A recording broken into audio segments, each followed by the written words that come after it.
a family of 4 adults and 2 children, including Katie, Luke, Thiago, Amy Lee, Sophie and Millie. Good morning, guys. So, yeah, I understand I look like I'm half asleep, but I've literally just run out here to see amazing blue skies after days and days of rain. So I just want to give a shout out to all the people who are suffering from the floods at the moment. It's a bit of a headache. I understand, and if we can help, we would love to. So we will see if we can do anything, whether it's turn up and lend a hand, or we might even just, you know, send some charitable goods or something like that. So we'll see how it goes. But this morning for us, we are getting back into the camper. If you can see behind me, I tried to do something about the rain. Wasn't really intended to stop everything getting wet. It was just meant to give me a space to work, but it didn't work. So it's just been sitting like that for the entire day. Nevertheless, let's have a little look at where we're at. Hey guys. Welcome to Australia. I'm sure plenty of you guys have similar kinds of birds at home, but every morning we wake up to these cockatoos just making an absolute racket. Who knows what they're actually trying to work out. What?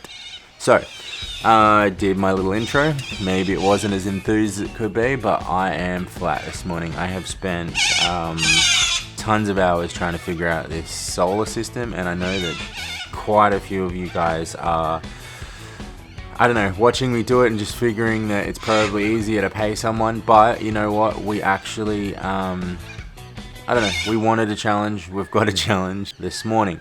You're gonna watch me pull this apart, so I've got some space to work and I'm gonna get stuck in. First things first, I have to fix the floor. We didn't allow enough space between the 2 subfloor panels, so I'm going to have to go in and pull one of them out and shave the side of it with the jigsaw, and then hopefully just be able to put it straight back in. So, tell you what, full of energy today. I bought a new tool. It's a nut riveter, I believe it's called. So I'll show you guys in a second. It's going to be my solution to a lot of different parts of building this van, but essentially I'm going to give it a go on the floor and see how that goes, because we've got some screws. They're meant to be countersunk. They don't really sit low enough, so when we do the floor we're going to have a few issues, I believe. So that was just me trying to tweak something, but the main thing is today we've got to get that piece of wood out, shave the sides of it, put it back in.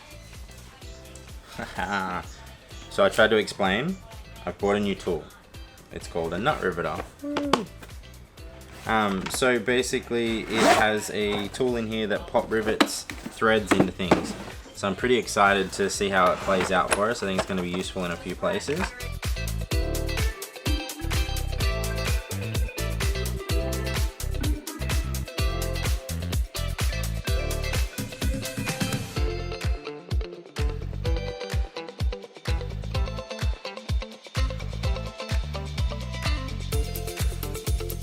So guys, we've pulled that out.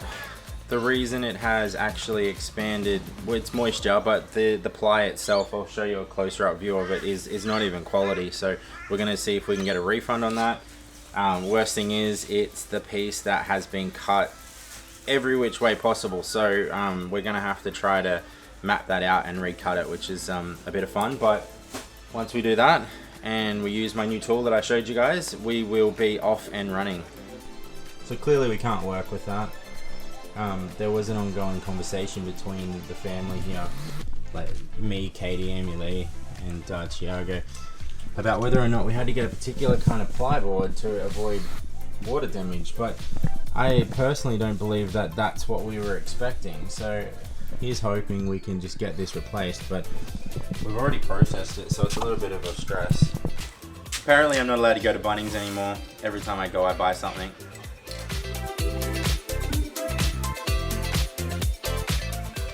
We've totally struggled with the weather at the moment. It's driving us nuts. Got a clear day, but me being who I am, I have to stay out of the sun. Hey guys, welcome back. So, we are now... Hey, we're back at it. So you guys joined us for a little bit of that trip that me and Katie went on. So it's great to know that we are 10 years in and still going strong. On that journey, we discovered that this piece of plywood right here was swelling up. So there was a little bit of moisture getting into it, and we couldn't really work out exactly why, but we've had a little look, and I'll get some shots of the side of this, but this piece of plywood is not actually, it's essentially not good enough for what we're going to be using it for, just because we can't have the floor swelling and absorbing moisture. So we're going to contact Bunnings shortly and see how that goes.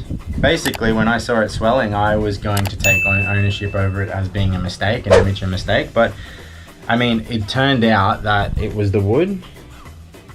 In saying that, when you're doing the subfloor, and this is a hot tip for everyone, they say you should leave 1/8 of an inch, so that's like 3 mil between all of your subfloors, because in the environment we're building, like, so what I mean by that is it's a van, so it's going to find itself in hot, dry climates, it's going to find itself in wet, cold, dry climates, and that means the wood is going to change shape. You need the 1/8 of an inch, or the 3 mils, to make sure that they can swell and contract and all the rest of it without damaging each other and possibly your flooring. So the next thing on top of this is your flooring, obviously. So I've started a little bit of it. I've traced around it and stuff, and from there you can join us and we'll work it out. Hey, I don't know if I sound flat, I shouldn't. The bottom line is that we have just got back from the trip away. Me and Katie had a bit of time off, and it was our 10th wedding anniversary, so it was amazing. Blackbird is beautiful, so I recommend you guys all go and visit that. We'll include a link down below. While we were away, we found that one of the floorboards had started to lift. So at first we thought we had made the mistake. After further inspection, it looks like the board itself wasn't actually wasn't good enough for what we wanted to use it for. Whether or not that's the quality that constitutes a 12 mil CD structural plywood board is yet to be determined, but we have gone and got a better sheet, one that we like much more, and we're going to cut that to shape. We're going to use the original piece as a stencil, cut that to shape and slide it in. Hopefully it should fit perfectly first time.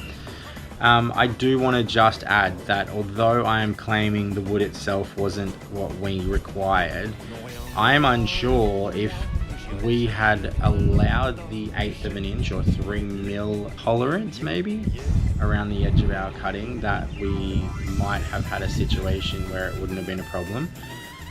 I doubt it. If you look at the wood, like we'll show you some footage, that was always going to swell and lift up, unfortunately. But nevertheless, we did learn in the process that an 1/8 of an inch or 3 mils is industry standard for subflooring. So if you allow that between your subfloor boards, it will ensure that during changes in humidity and heat and all of that sort of stuff, that the boards can swell and contract. So we're gonna cut that today, allow that tolerance, and we'll move on. So, you know, chalk that one up as a lesson learned.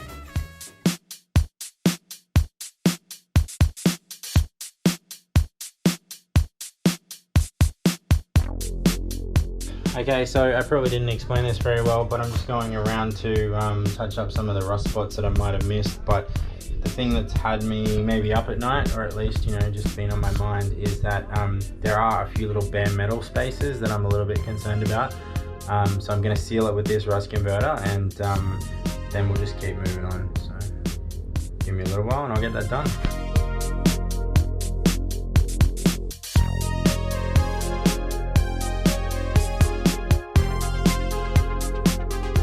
I was a master bouncer. I am assisting. So what I have been instructed to do today is I'm marking out the piece of ply that was damaged in the vehicle. We've got another piece to replace it with. It's been cut to shape, and I'm trying to mark out exactly where it needs to be drilled into place on the vehicle, so that hopefully we can do it in just one shot. So what I have to do today is put in the piece of ply that the boys cut yesterday to fit into this shape. It's already kind of late in the afternoon, and my idea is that I will just mark these in so that we're all ready to go tomorrow. So what I've been told to do is, you can see here where the holes were drilled yesterday, already through the vehicle with the riveter, I think it's called. Maybe give me a crutch shot. Okay? So what I'm gonna do, if Sophie brings the camera down here, Sophie's helping us film again today. So what I've been asked to do is make a marking directly in line with this. So I'm just using just one of the girls' chalk pens. Make a marking now with the hole, which I actually think I'm off. But look, chalk comes straight off. So Amy Lee explained last night that we had to do a few little things with the countersinking of the wood. She was using the new riveter we bought, and what else did she do? She drilled some holes and she put some rust converter on the surface, some sealant, rust sealant on the surface of those cuts, just to avoid any issues later. This morning we're up, we've already started. I often forget to let you guys know where we're at.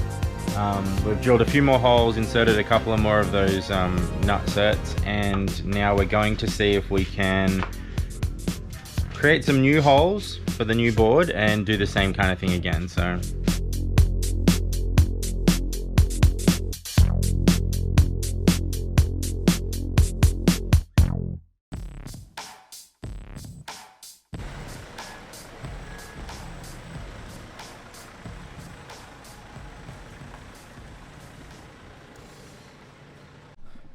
okay, so that's the end of the subfloor video.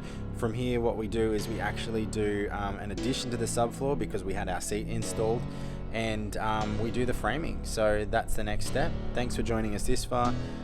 Comment, subscribe, do as you wish. The comments are super valuable because we don't always explain everything so well, but I can definitely share our techniques with you. So thanks for joining us, and we'll see you guys soon.